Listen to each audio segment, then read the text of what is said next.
Alors bonsoir à tous, nous sommes contents ce soir parce que nous avons parmi nous notre frère Nicolas Savadogo que nous connaissons depuis bientôt 23 ans et avec lequel nous avons travaillé, nous avons visité des centaines de villages au Burkina Faso et pas seulement au Burkina Faso mais dans je ne sais pas combien de pays.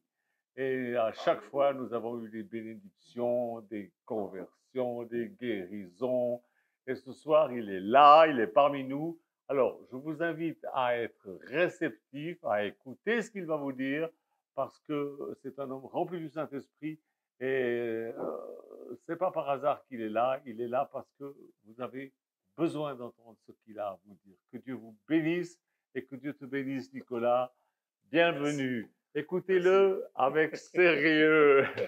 Je te mets le micro parce que sans micro, on va pas t'entendre malgré le fait que tu as une grosse voix. J'espère que je vais y arriver. Oui, voilà. Merci. À toi.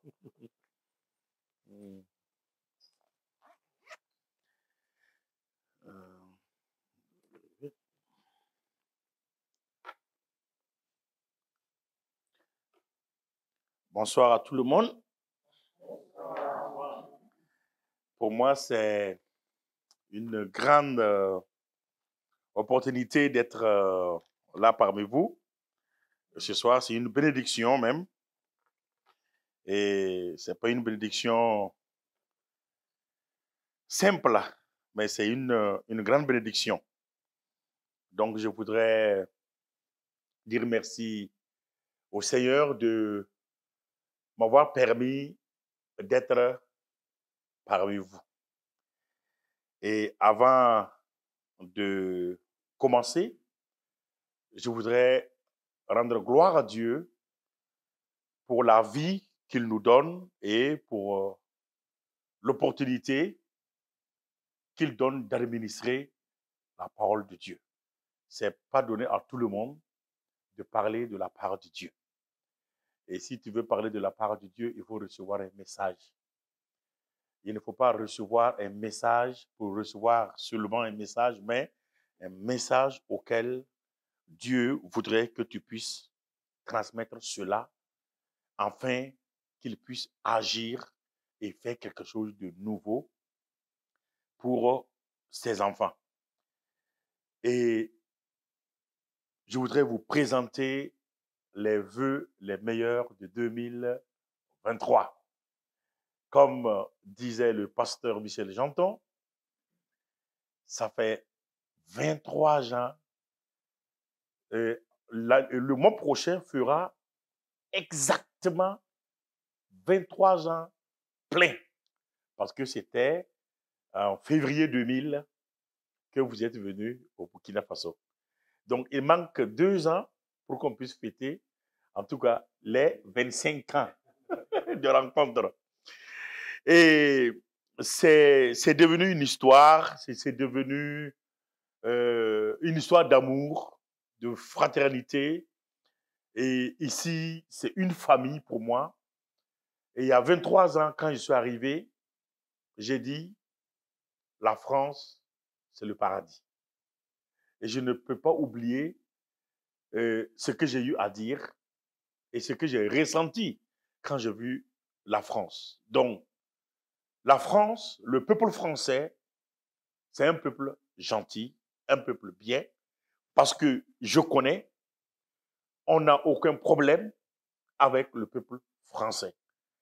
Ce sont des frères, ce sont des amis, que Dieu puisse réellement vous bénir. Et particulièrement avec Michel Janton et son épouse, Dieu a créé quelque chose et ce qu'il a créé, comme dit dans le livre de Romains, chapitre 4, le verset 16-17, que nous sommes des descendants d'Abraham, nous sommes des petits-fils d'Abraham, et que Dieu appelle à l'existence ce qui n'existe pas. Il donne la vie aux morts. Et aujourd'hui, à travers ce couple béni de Dieu, il a donné la vie à beaucoup de personnes au Burkina Faso et il continue de donner la vie. Même après cette vie, ils vont continuer encore à donner.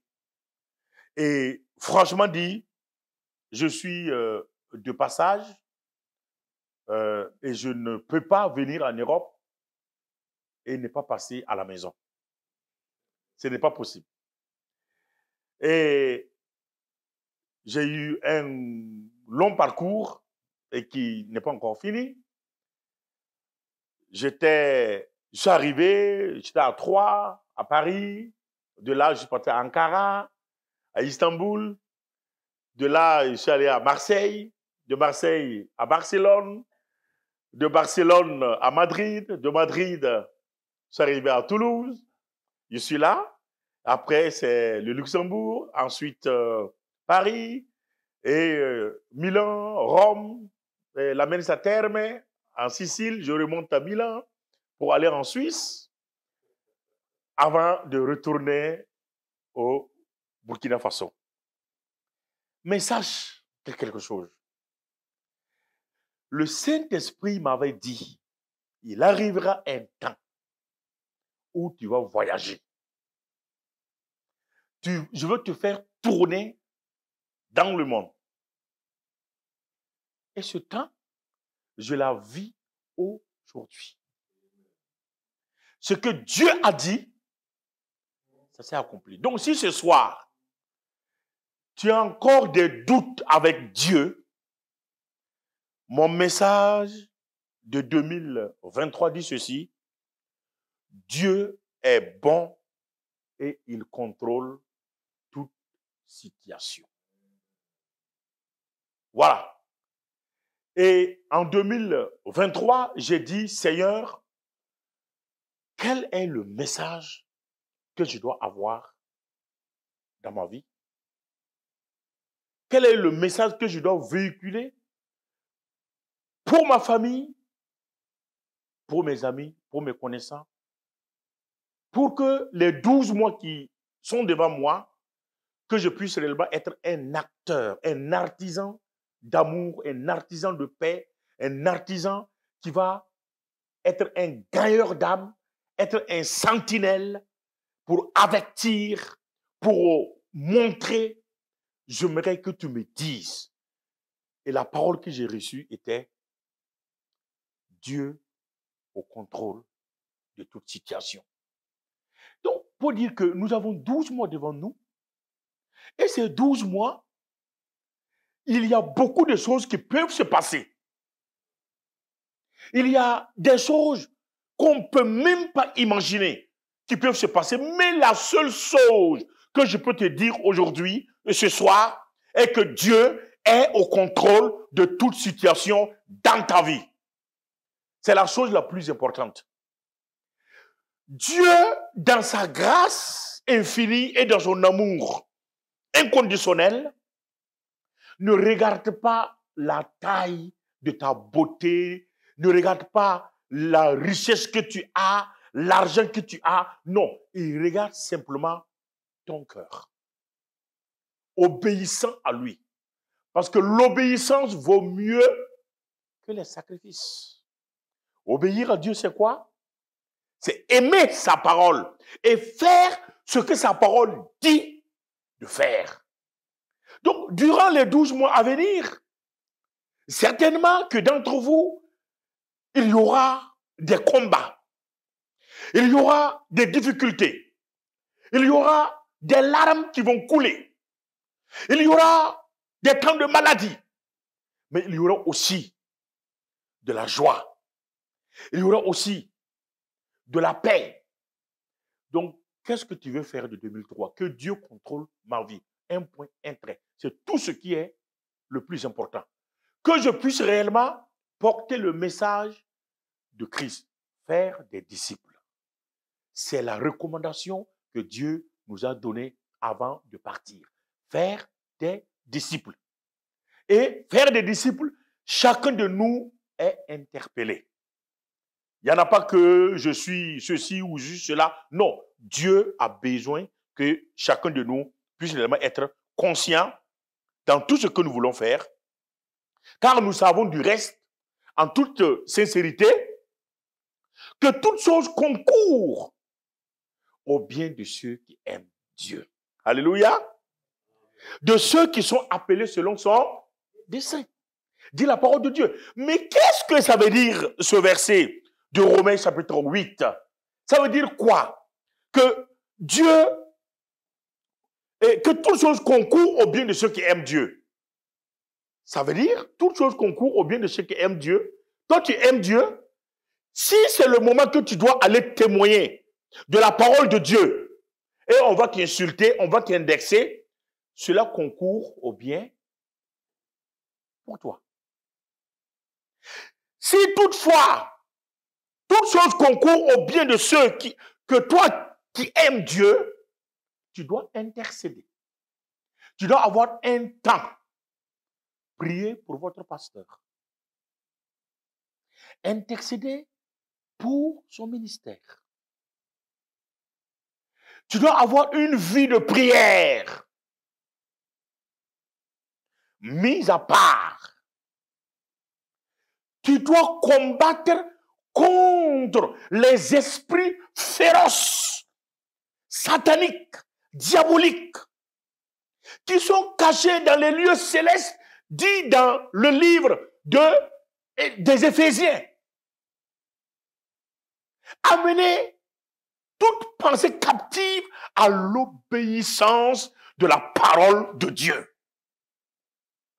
C'est ce que Dieu nous a donné. Nous avons ça. Donc, toutes choses concourent au bien de ceux qui aiment Dieu. Ah! Et selon ceux qui ont été appelés pour accomplir sa volonté. Tu as été appelé pour accomplir la volonté de Dieu. Eh oui. Vous savez, en 2003, quand je suis arrivé ici, chez vous,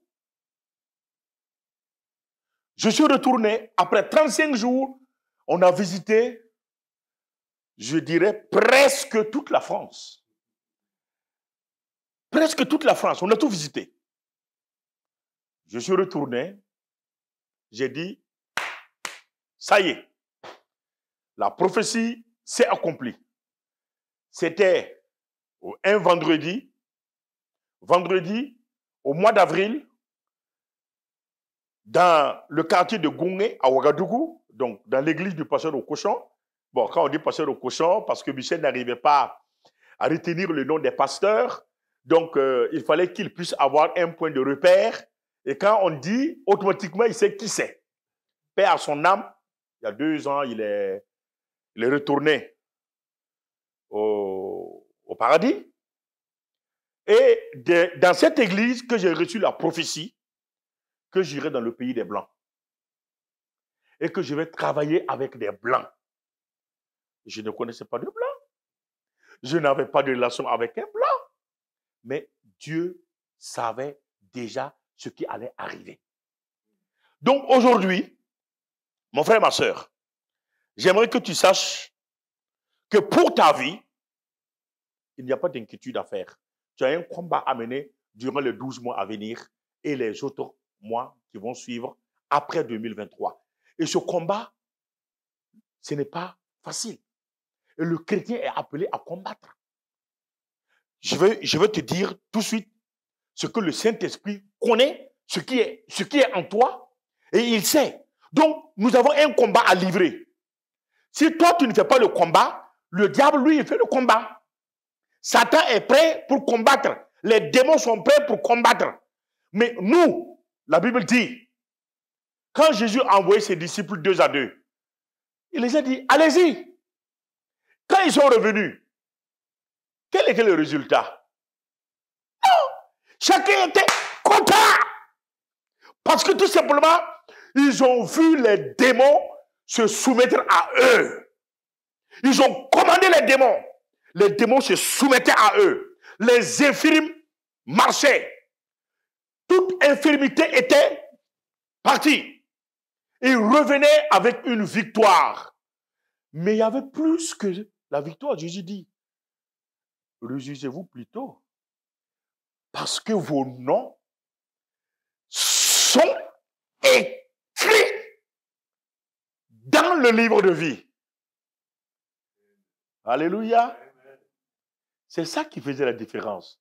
Et je pense, et je peux même imaginer que ces frères qui ont été au combat et qui sont revenus, après avoir entendu ces paroles, je pense qu'ils n'ont pas dormi toute la nuit. Parce que mon nom est écrit dans le livre de vie. Imagine que quelqu'un t'envoie aller faire un travail et tu rentres et ton patron dit, écoute, régis-toi parce que j'ai 10 kilos d'or pour te donner.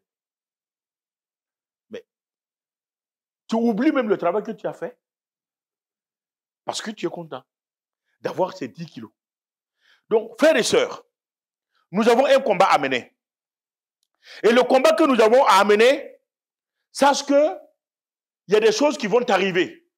Il y a des choses qui vont venir dans ta vie. Il y aura des moments de haut et il y aura aussi des bas.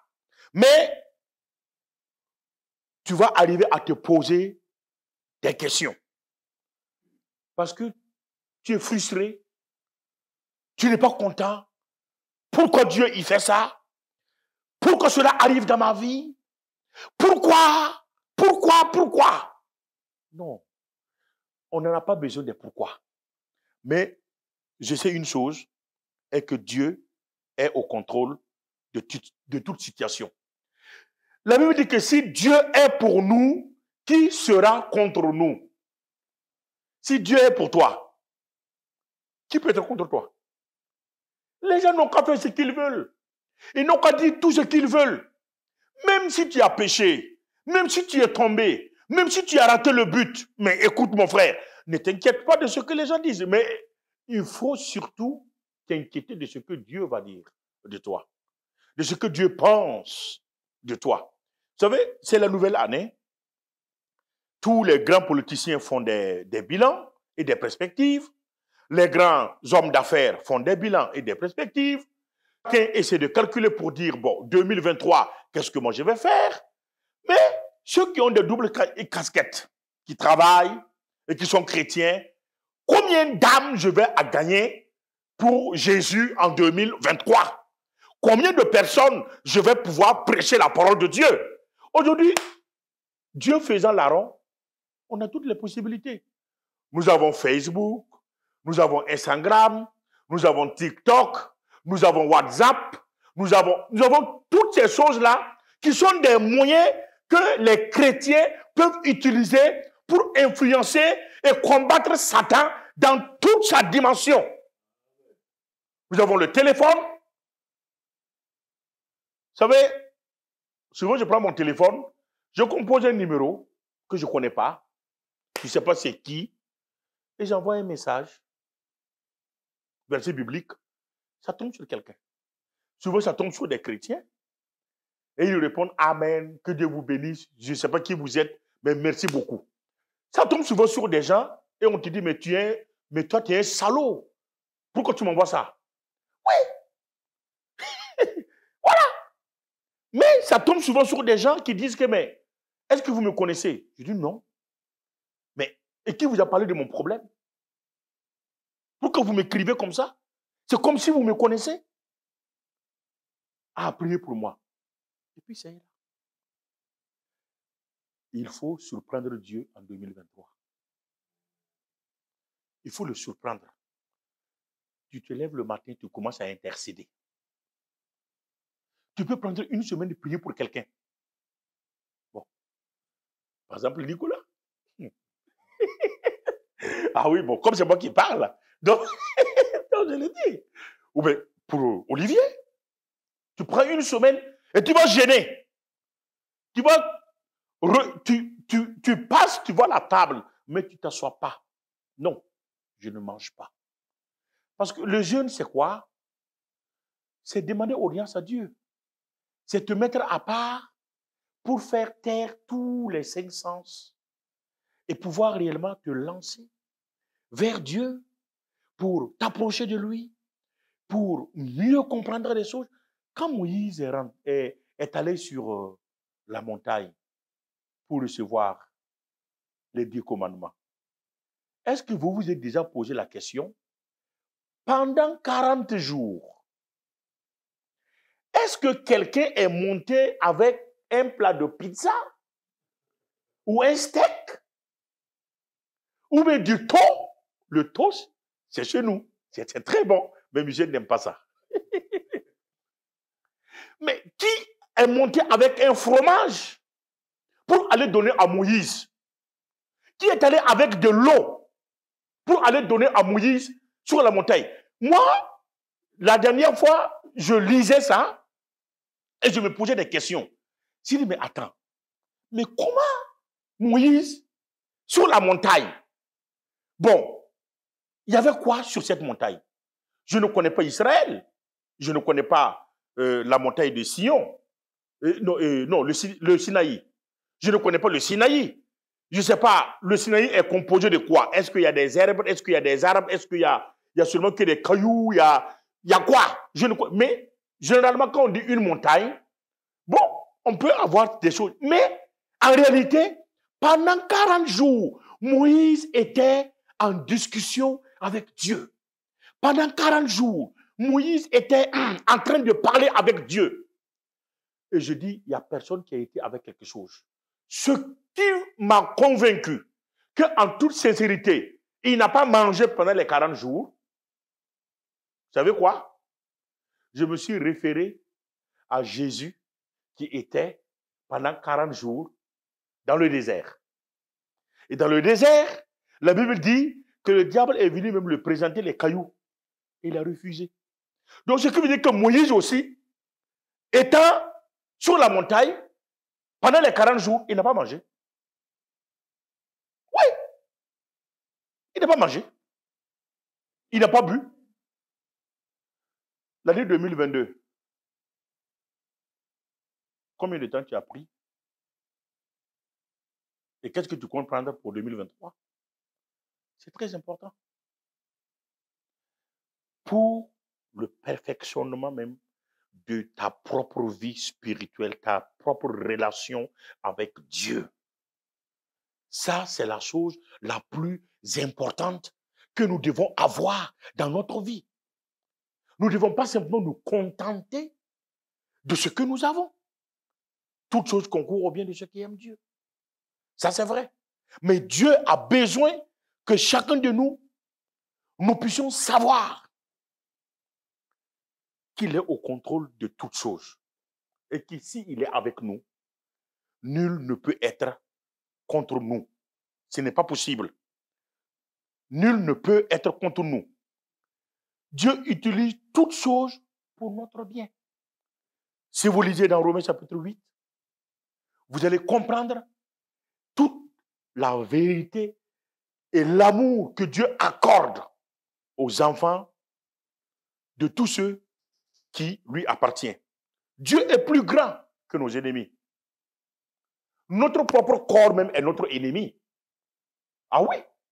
Et nous ne devons pas nous soumettre à notre corps. Parce que si tu vas obéir à ton corps, si tu vas obéir à ce que ton corps a besoin, tu ne pourras jamais plaire à Dieu. Jamais. Tu vas tenter, mais tu ne vas pas pouvoir. Donc, il est plus grand que tous les détracteurs, les maladies, les souffrances, les problèmes. Ça n'a qu'à venir. Moi, je reste en contact avec Dieu. Je suis malade. Ça ne va pas. Dans ma vie, ça ne va pas. Les choses ne bougent pas comme je veux. Mais je reste confiant. Je vais aller sur le terrain. Je vais faire ce que Dieu a besoin que je fasse. Et il fait tout au concours de notre bien. C'est ce que Dieu veut. Dieu veut que nous puissions réussir en 2023. Réussir dans le ministère qui nous a donné. Chacun a reçu un ministère. Chacun a reçu un ministère. Chacun a reçu une mission. Chacun a reçu une mission pour intercéder pour les gens. Une mission pour donner de tes biens, de ton argent. Une mission pour aller parler à quelqu'un afin que cette personne-là puisse réellement revenir à Dieu. Une mission réellement pour manifester l'amour de Dieu. C'est ça. Pour chacun de nous, c'est ce que Dieu demande. Et c'est ce que Dieu veut. Car lui-même dit, je vous donnerai tout ce que vous avez besoin. Tu as besoin de quoi aujourd'hui? Dites-moi la vérité. si Dieu descendait ici en personne, il se montre. Il est là, sa présence est là. Parce que la Bible dit que 2 ou 3, Dieu, il est au milieu. Donc, il est au milieu de nous. Mais si il se présente en réalité, si tout de suite là, Dieu se montrait, si Dieu se montrait tout de suite, et dit, tu as besoin de quoi? Je ne sais pas qu'est-ce que tu vas répondre. Dieu, dans ta chambre même, ou bien sur la route, il te croise, dans ta voiture, il te croise et te dit, tu as besoin de quoi? Quelle sera toi ta réponse que tu vas donner à Dieu? Tu vas dire quoi à Dieu? Ta réponse sera quoi? Chacun sait. Moi aussi, je sais ce que je dois répondre à Dieu. Il a demandé à l'aveugle. Jésus connaissait la situation de l'aveugle. Jésus savait que cet aveugle-là ne voit pas. Il savait qu'il était malade. Il savait que ça n'allait pas dans sa vie. Mais malgré tout, il va lui poser une question très, très embêtante. Qu'est-ce que tu veux que je fasse pour toi? Ça même, c'était encore plus profond. Il veut faire quelque chose pour lui. L'aveugle n'a pas allé à gauche ni à droite. Il a dit simplement, mes yeux. Je veux mes yeux. Depuis que je suis né, je n'ai jamais vu. Je veux voir. Je veux contempler les belles choses que toi, Dieu, tu as créées. Je veux voir ce que ta main a façonné, ce que ta parole, quand tu as parlé, le monde a existé. Quand tu as parlé, la lumière est venue. Quand tu as parlé, tout s'est fait. C'est ce que je veux voir. Amen. Amen. Et Jésus, il lui a donné ce qu'il voulait. Mais toi, tu veux quoi? Parce que je veux prier avec toi ce soir. Tu veux quoi pour 2023? Pour ta vie, pour ta famille, pour ta vie personnelle. Ou tu veux rester simplement dans ta coquille. Voilà, je suis dedans, je ne veux pas bouger. Et quand je dois prier, à peine 2 minutes, 3 minutes, c'est fini. Mais quand Abraham a intercédé pour son neveu, parce qu'il a vu les 3 anges qui s'y dirigeaient vers Sodome et Gomorrhe, Abraham a su que quelque chose allait se passer, mais dur. Mais Dieu, dans sa grâce, parce que Dieu faisait confiance à Abraham, et il a dit à Abraham, est-ce que je ferai quelque chose pour te cacher? Non. Je ne vais pas faire quelque chose et puis te cacher. Je veux te le dire. Je vais détruire Sodome et je veux détruire Gomorrhe. Qu'est-ce qu'Abraham pouvait faire? Quelle solution Abraham avait? Freiner Dieu? Il ne pouvait pas. Il est rentré en contact avec Dieu. La Bible nous dit, il a commencé à intercéder. Vous voyez l'intercession? Ce que ça fait? Souvent, il y a des petites maladies, des petits rongeurs, il y a des petits problèmes qui viennent saper notre vie spirituelle. Et c'est comme si nous n'avons pas une vie spirituelle riche. On est riche dans le corps. On est riche en matériel. Mais on est pauvre spirituellement. On n'arrive pas à prier. On n'arrive pas à jeûner. On n'arrive pas à parler de Jésus. Ça, c'est une pauvreté, une carence spirituelle. Tu peux avoir tout l'argent du monde. Tu peux avoir l'or de ce monde. Tu peux avoir tous les biens de ce monde.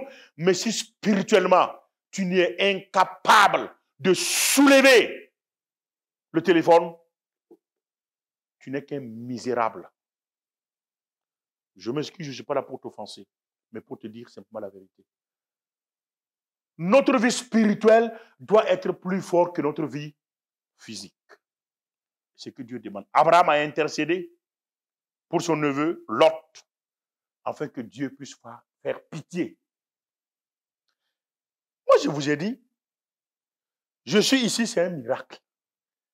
C'est un miracle que je suis ici. C'est un miracle. On m'invite partout, mais c'est quand est-ce que tu viens chez nous? Je ne sais pas encore, mais je t'en de prier. C'est le problème de billet d'avion? Oui, non, pour le moment, non. Non, on paye le billet d'avion, tu vas venir. Je dis non, attendez d'abord. Vous voyez comment Dieu il fait? Comment le Seigneur fait? J'ai dit à Michel, je veux construire une grande église. Et cette grande église, ce n'est pas pour hausser les épaules, c'est pour glorifier Dieu. J'ai dit, je veux faire une église de 50 000 membres.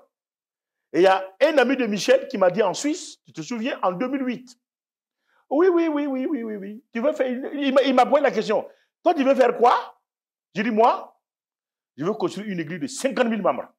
Il dit, tu comptes sur l'argent des Blancs, nous les Blancs. J'ai dit, quoi?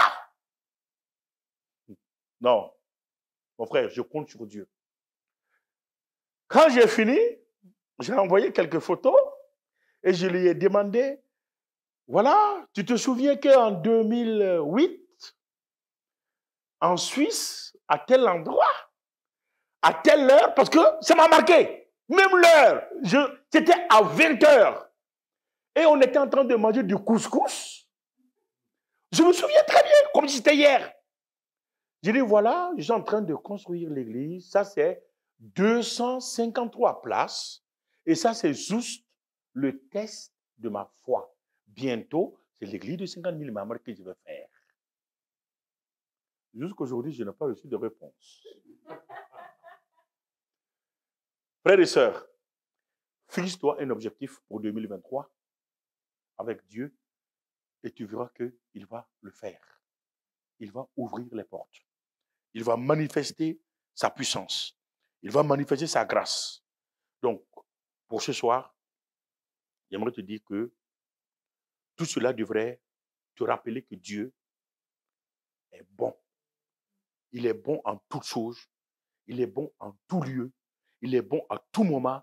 Et qu'il a le contrôle de toutes les situations de ta vie. Ça, au moins, sois sûr et sois certain. Alors, il faut être sans crainte et avance avec Dieu. Si c'est Dieu, il ne faut même pas reculer. Il ne faut pas regarder derrière comme la femme de Lot qui a regardé derrière et qui est devenue une statue de sel. Nous ne voulons pas être des statues de sel, mais nous voulons être des hommes battants, des femmes battantes, avec foi. Nous voulons aller avec foi. Nous voulons aller avec victoire. Nous voulons aller avec force. Parce que tout simplement, celui en qui je crois est plus fort que tout ce qui peut exister. Que Dieu te bénisse ce soir. Que l'Éternel te fortifie. Que Dieu t'aide dans la méditation de la parole de Dieu. Parce que Dieu nous parle à travers sa parole. Premièrement, il nous parle à travers entre nous. Parce que nous nous entretenons par des paroles spirituelles, des paroles enrichissantes. Il nous parle également à travers notre sommeil, dans la tranquillité. Dieu, il nous parle.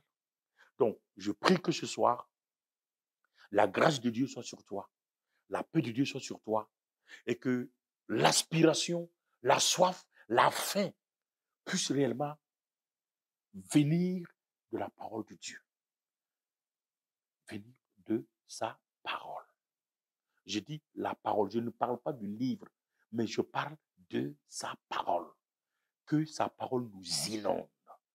Et quand la parole de Dieu nous inonde, tout ce qui doit être fait sera fait.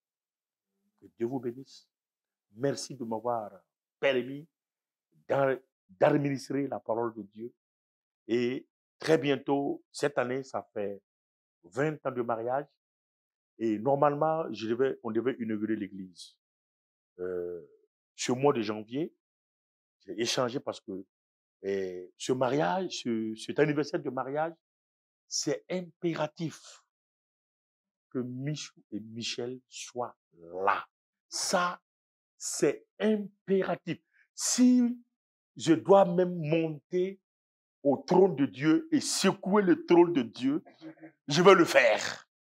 Franchement dit, je le dis comme ça pour vous dire comment je tiens ça réellement. Parce que c'est vous que Dieu a utilisé pour ouvrir les portes de l'Europe, les portes des États-Unis. C'est à partir de là que tout a commencé. C'est votre faute. Voilà. Donc, que Dieu vous bénisse. Et vous, vous avez été des piliers. Vous avez été des supports pour accepter que je vienne. Vous pouvez dire à l'homme de Dieu et son épouse, non, on ne veut pas de nègres ici, on ne veut pas de noirs. Non, non, non. Mais ça allait être des tractations. Mais vous avez accepté l'amour qui s'est manifesté sur la croix de Golgotha.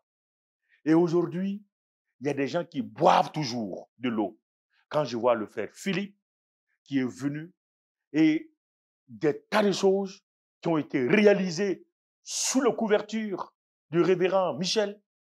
Et aujourd'hui, on témoigne, aujourd'hui, on vit, aujourd'hui, on voit. La plupart, en tout cas, des pasteurs qui ont écouté les enseignements, moi, en tout cas, j'en ai tiré la bonne part. Je me suis taillé la bonne part de ce qu'il a enseigné. Donc, que Dieu vous bénisse. Beaucoup de courage. Et que si on ne se revoit pas, on se reverra au ciel. Là, c'est ça. Il y a deux choses. Soit ici, soit là-bas. C'est comme ça. Et on n'a pas peur. Que Dieu vous bénisse. Tenez-vous debout, nous allons prier. Alléluia.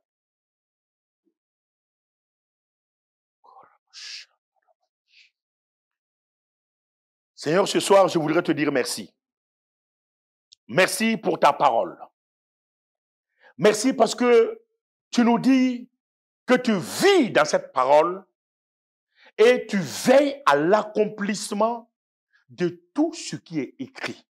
Ce soir, tu m'as permis d'être là avec les frères et sœurs. Tu m'as permis de partager cette pensée qui montre que tu es au contrôle de toutes choses dans notre vie. Je te prie que ce soir, tu fortifies chaque personne ici. Que ce soir, ta parole qui a été prêchée puisse avoir un effet positif, puisse impacter la relation qui existe entre chacun de nous avec toi dans le nom de Christ Jésus de Nazareth. Merci pour ta présence. Merci parce que tu es là et tu ne changes pas. Tu es le même.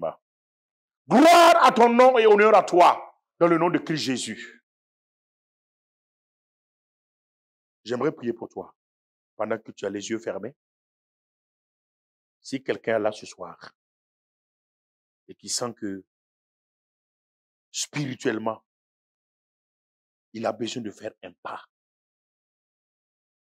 Si quelqu'un est là ce soir et qui doit donner une réponse à Jésus, comme l'aveugle qui a donné la réponse à Jésus, je veux mes yeux. Si quelqu'un est là ce soir et qui réellement, il veut répondre comme l'aveugle, dire à Jésus, voilà ce que je veux avec toi. J'aimerais te demander simplement de lever la main. Moi, je veux prier pour toi. Tu lèves simplement la main. Pendant ce temps, je demande à tout le monde de baisser la tête. Tu lèves simplement ta main. Et moi, je veux prier. Avec Michel et Jean-Paul. On va prier tous ensemble. Je ne veux pas savoir c'est qui. Je ne veux pas connaître ton problème parce que Dieu connaît. La Bible dit que avant que tu ouvres ta bouche, Dieu, il connaît déjà, il sait déjà de quoi tu as besoin. Donc, je veux prier pour toi. Je veux que tu lèves ta main. Si tu es dans le besoin, tu n'es pas dans le besoin, je veux rendre gloire à Dieu et grâce à Dieu pour la vie de chacun.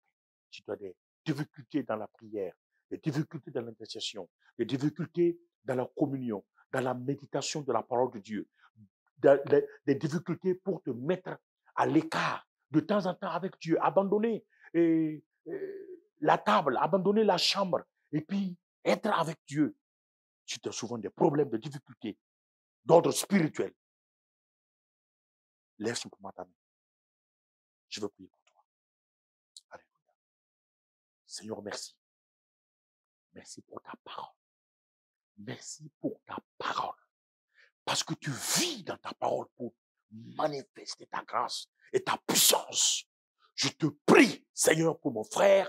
Je te prie pour ma sœur, afin que tu étendes ta main pour qu'il soit restauré spirituellement, comme le jour de la Pentecôte.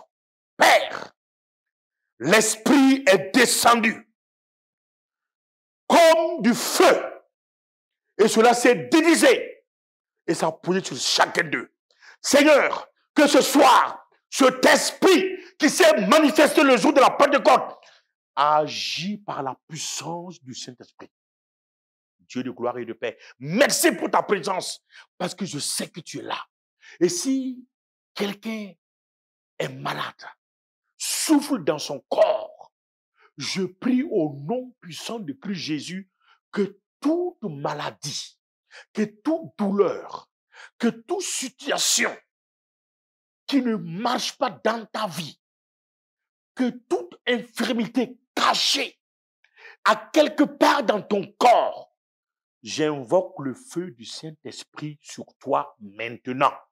Et que tu reçois ta guérison, tu reçois maintenant la restauration de ton corps. Tu reçois maintenant que la maladie, que la douleur, qu'elle lâche ton corps maintenant au nom de Christ Jésus. Seigneur, merci parce que ta main puissante touche et tu guéris par ta parole. Merci de bénir cette communauté. Merci de bénir tous ceux qui habitent ici. Merci de bénir ton serviteur, le pasteur Michel Janton et son épouse Michou. Je te prie, Seigneur, pour eux. Je demande à ce que ta grâce soit sur eux. Je demande à ce que ta puissance soit sur eux. Seigneur, que tu les aides, que tu accompagnes, Seigneur, leur vie, que tu manifestes ta grâce et que toute bénédiction préparée dans tous les côtés, je les attire sur eux au nom de Christ Jésus de Nazareth. Seigneur, exauce leurs prières, leurs vœux, ce qu'ils en ont besoin, Seigneur. Je te demande, Seigneur, de les exaucer par ta grâce au nom de Christ Jésus. Bénis cette nation française. Bénis, Seigneur, le président de la République. Bénis le gouvernement français. Bénis le peuple français. Bénis, Seigneur, toutes les institutions. Bénis tous les pasteurs, toute l'église française. Bénis tout le peuple français. Seigneur, permets que réellement l'évangile soit prêché dans tous les contrées de cette nation au nom puissant de Christ Jésus pour renverser les autels, pour renverser tout ce qui est diabolique et satanique et que, Seigneur, des pluies de bénédictions descendent dans cette nation au nom de Christ Jésus. Amen. Je te prie également pour Israël. Bénis cette nation, Seigneur. Ce soir, je prends autorité et je déclare la bénédiction d'Israël. Je déclare que ta paix repose sur cette nation au nom de Christ Jésus de Nazareth. Je te prie également qu'à travers cette prière pour Israël, que tu bénisses le Burkina Faso et que tu délivres ce pays selon ta grâce au nom de Christ Jésus. Amen. Amen. Que Dieu vous bénisse.